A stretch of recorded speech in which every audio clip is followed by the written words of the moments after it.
The patrol route was one of the safest in known space. Nothing ever happened there.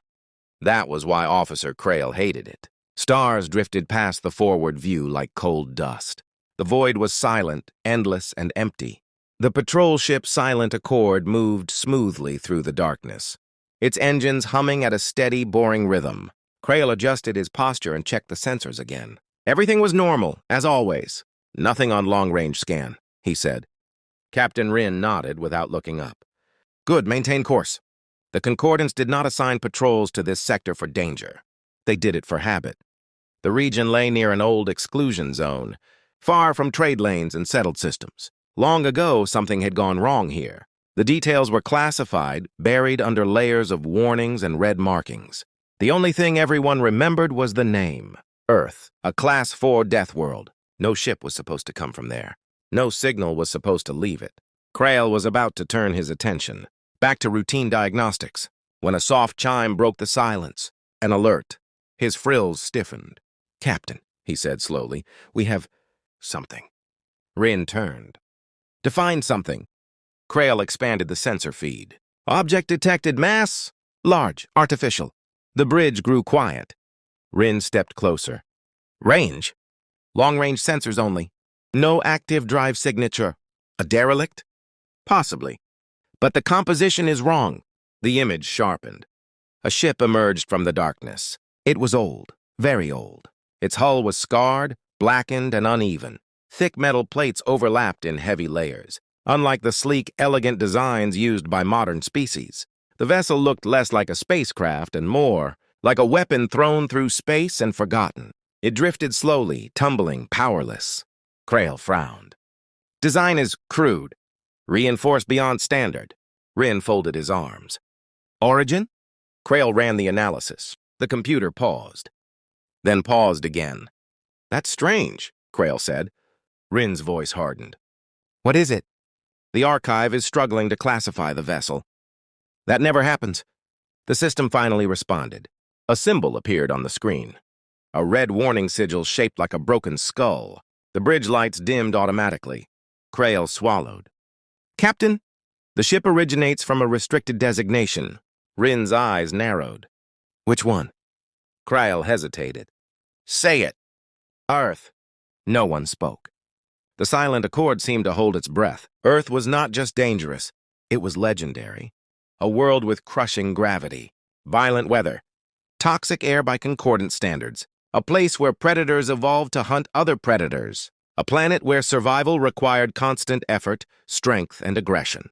The Concordance had classified it as Class 4 and banned all contact. That had been thousands of cycles ago. Rhin slowly exhaled.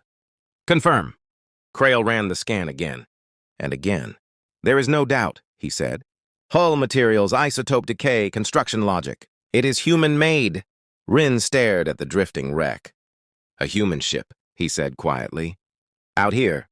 That should not be possible, Crail replied. No, Rhin agreed. It should not.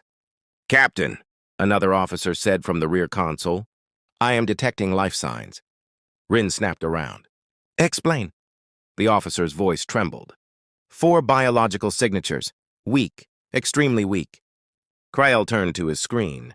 Species identification? The answer appeared instantly. Human. Only humans. No alien crew. No mixed signatures. Just humans. Rhin felt a chill spread through his core. 4 humans, he repeated. Alive. Yes, Captain. The bridge filled with quiet alarm tones as threat protocols activated. Humans were unpredictable. That was the official term. Unofficially, they were called monsters. Creatures shaped by a world that tried to kill them every day. A species that survived natural disasters, internal wars, and planetary collapse and still reached the stars. And now, a human ship drifted into concordance space like a ghost. Rhin straightened. Weapons to stand by. Energy capacitors charged. Targeting systems aligned. Crail hesitated. Captain, the ship is transmitting. Broadcast? Yes, an old frequency. Very old. Play it. Static filled the bridge. Then a voice emerged. Female, calm, weak. This is UNS Odyssey. Requesting assistance. Life support failing. The message looped. Again. And again, silence followed. Rin stared at the image of the ship. It was damaged, powerless, dying. This was not an attack formation. This was not a trap. It looked lost. Krail spoke carefully. Captain, protocol allows immediate destruction of Deathworld artifacts. I know, Rin said. If the legends are true, Krail continued, humans may be dangerous even unarmed. Rin considered that. Then he asked a simple question. If they wanted to destroy us, would they be drifting helplessly in the dark? No one answered. Rin made his decision. Prepare a boarding team, he said. Full containment. Maximum caution. Krail's eyes widened. You want to board a human ship? Yes. If this goes wrong, it already has, Rin said. For them. He looked at the drifting vessel one last time. A Deathworld ship, he said softly. With only humans aboard. The silent accord changed course, and the galaxy took its first step toward remembering why humans were feared and why they should never have been forgotten. The boarding craft moved slowly toward the drifting human vessel. No sudden moves, no aggressive signals. Captain Rin watched from the silent Accord's bridge as the small craft detached and glided through space. Inside it were 5 Concordance security officers, trained for hostile environments and unknown biology. Even so, none of them were calm. The human ship filled the view. Up close, it looked worse.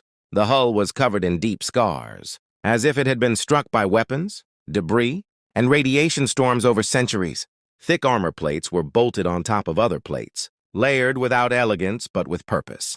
This ship was not built to look good, Krail muttered. It was built to stay alive. The boarding craft latched onto an airlock that looked more like a bunker door. The human design confused the scanners. Too much redundancy. Too many backups. Too many systems designed to work even when broken. Pressure equalized, the boarding leader said. Cutting through. The door resisted. Not locked, just heavy. When it finally opened, stale air drifted out. Thin, cold, old. The team stepped inside. The corridor was narrow and dark, lit by weak red emergency lights. The floor was scuffed, dented, and scratched. Handholds lined the walls, thick and worn smooth by use. This ship has been lived in, one officer said. For a long time. They moved carefully. No movement, no sound. No weapons fire, only the quiet hum of failing systems. They reached the central section. Cryogenic chambers, 4 of them. Large, reinforced, still powered. Inside each pod was a human. The boarding team froze. Humans were smaller than many concordant species, soft-looking, no claws, no natural armor, and yet every officer felt unease. The humans looked peaceful in stasis, faces relaxed, bodies still, but their muscles were dense, their bones thick. Their posture, even asleep, suggested strength. These are the life signs, the leader said. They are stable. Stable?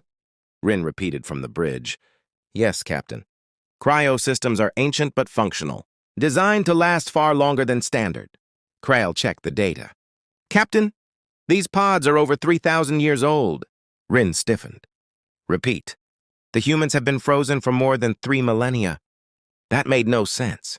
Cryostasis was risky even for short trips. Most species avoided it entirely. Long-term suspension almost always resulted in mental collapse or biological failure. Yet these humans still lived.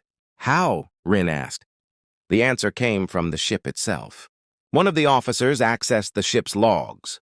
The interface was primitive, text-based, and painfully slow. But it worked. This vessel is the UNS Odyssey, the officer read. Mission Deep Space Exploration. Objective, long-range survival test. Krail blinked. Survival test? They launched knowing they might never return, Rin said quietly. The officer continued. Launch date. Matches early space-age human history. Krail's frills lowered in disbelief. They were experimenting with cryo. Before they perfected faster travel. They sent themselves into the dark, Rin said. Just to see if they could survive it. That was a human decision. The logs showed system failures, reactor damage, course drift. The ship had missed its destination by centuries, then millennia, yet the life support kept going.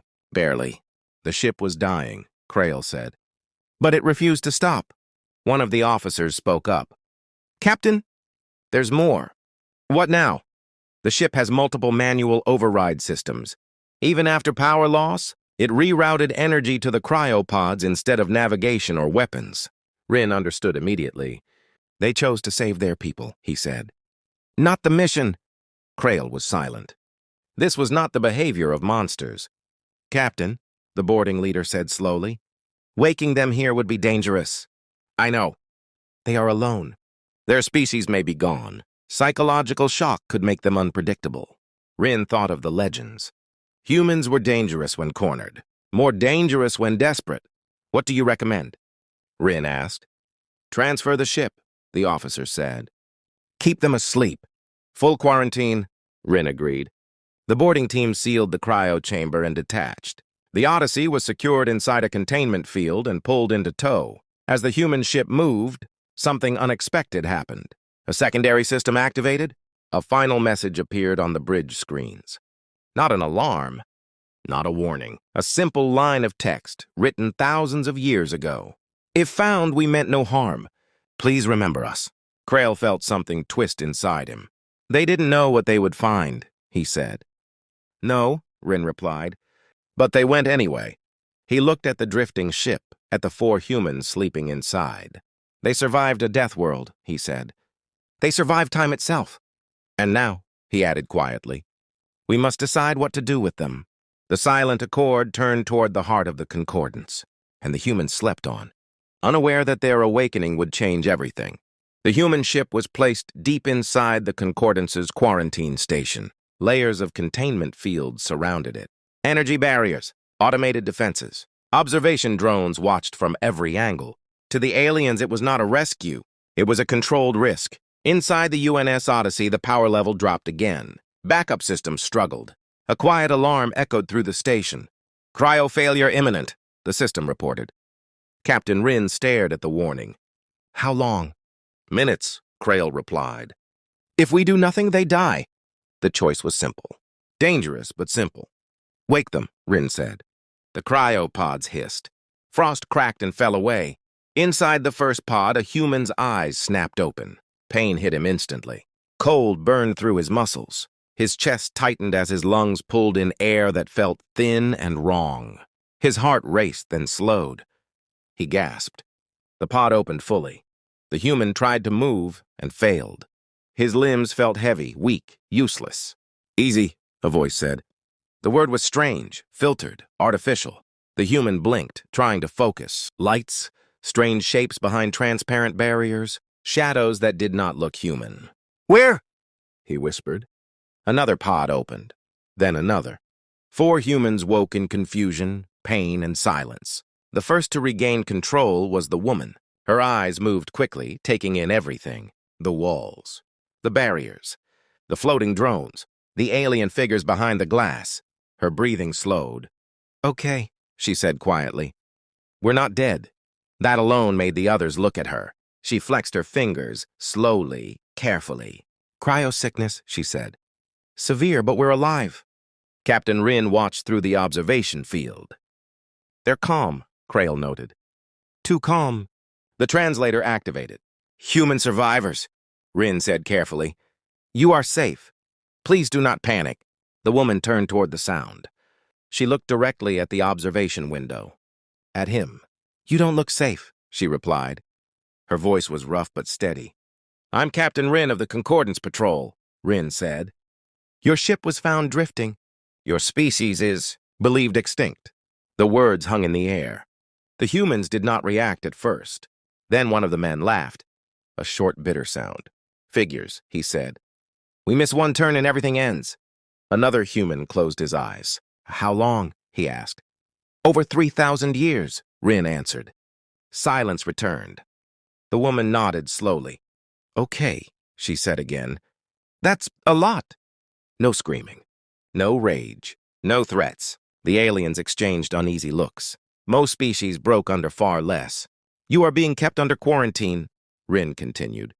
For everyone's safety. The man who had laughed pushed himself upright despite shaking limbs. Smart, he said. We don't know you. You don't know us. He looked around. Still, he added, you saved us. Thanks for that. Crail frowned.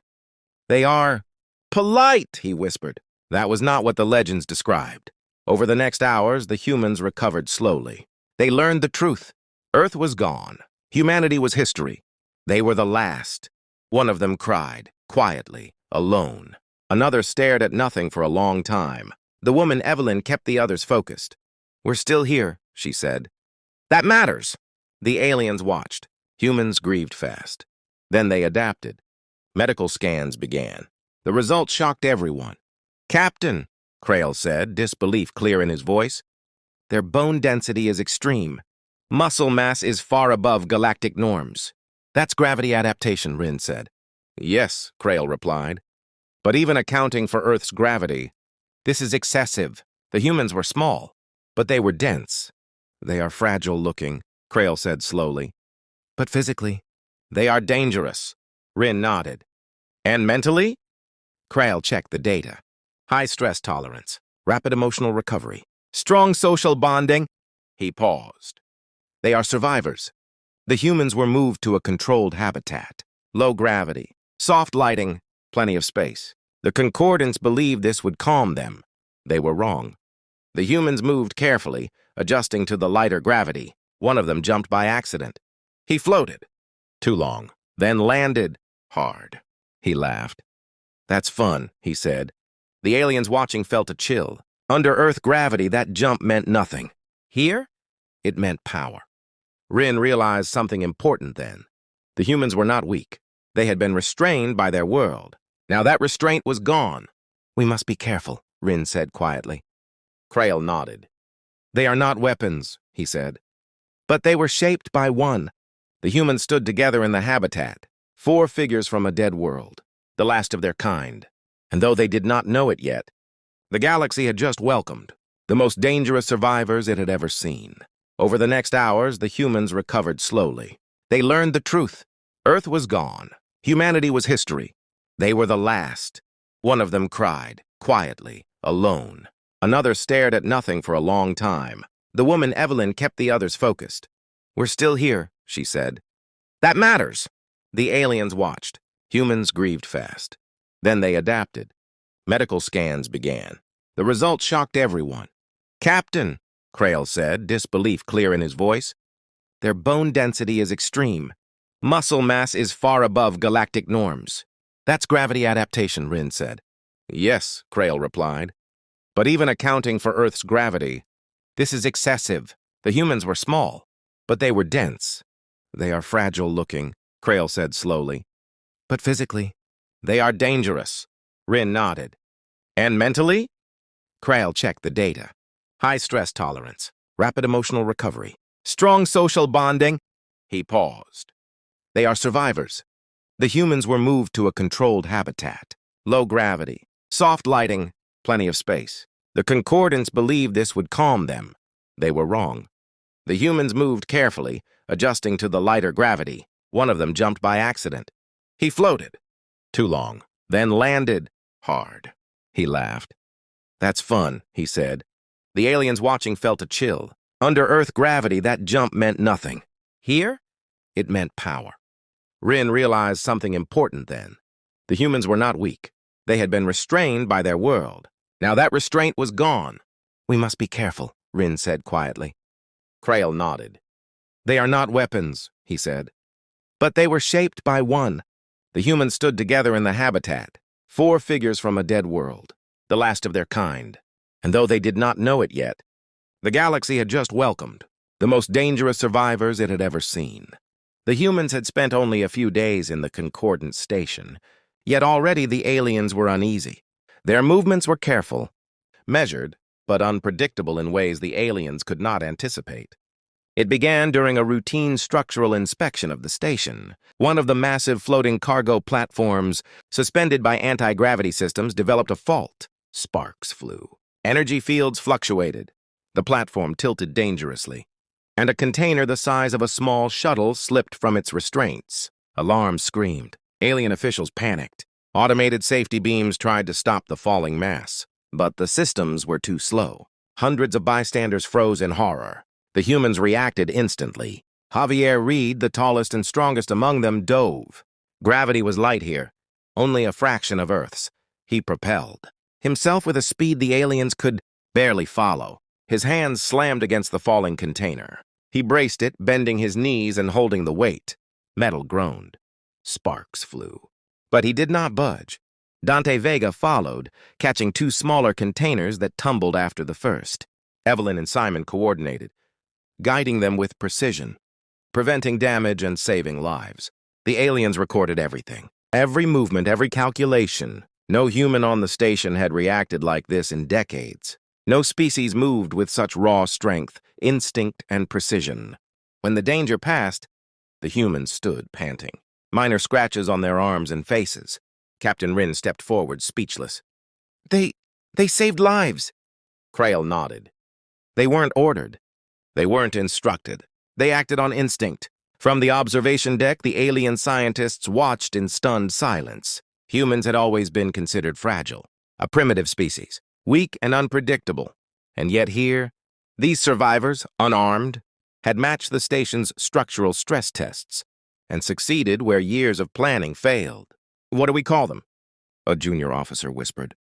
Dangerous, another said quietly. But Rinn shook his head. Not dangerous, strong. They are survivors. And now we know why the legends spoke of them. The Concordance would record this incident. It would be studied, analyzed, and debated. But no one would ever forget the four humans who had defied expectation and physics alike. And somewhere deep in the humans' minds, a small smile appeared. They had not come here to prove anything. They had come to survive. But survival, as always, had a way of leaving an impression. Weeks passed. The humans had acclimated to the station. The aliens had grown to respect them. Yet the humans did not forget what had been lost. Earth was gone. Their civilization, their history, their people, extinct. They were the last of their kind. They gathered together in the station's observation deck, looking at the stars. Javier spoke first. We can't go home. Evelyn nodded. We can't rebuild what's gone, but we can move forward. Simon added, we survived. That alone is enough. Dante smirked. We'll adapt. That's all humans ever do. The Concordance observed silently. They were no longer afraid. They were curious. They wondered what these last humans would do next. The humans had a choice. They could hide in isolation. They could remain studied specimens. Or they could step forward and shape their own path. They chose the path of wanderers. Teachers, explorers, problem solvers. Their small group became the nucleus of a new presence in the galaxy, a symbol of endurance, adaptability, and intelligence. News spread through the Concordance networks. The humans survived. Not as legends, not as myths, but as living, breathing proof that life could endure, even in the deadliest conditions. Other species approached cautiously. Some sought alliances. Others sought knowledge. Some merely observed. The humans did not seek conquest. They did not seek power. They had survived a death world and centuries of isolation. That was achievement enough. Captain Rinn recorded in the logs. They are not dangerous because they attack. They are dangerous because they endure. They survive where no one else could. They are the last of Earth, but they carry its spirit in every action. The humans stood together on the observation deck. The stars stretched endlessly before them. Evelyn smiled faintly. Earth is gone, she said. But we are not finished. And for the first time, the Concordance understood the true meaning of HFY. Humanity was more than survival. Humanity was a legacy, a challenge to the galaxy itself. The stars awaited them, and humanity at last was awake.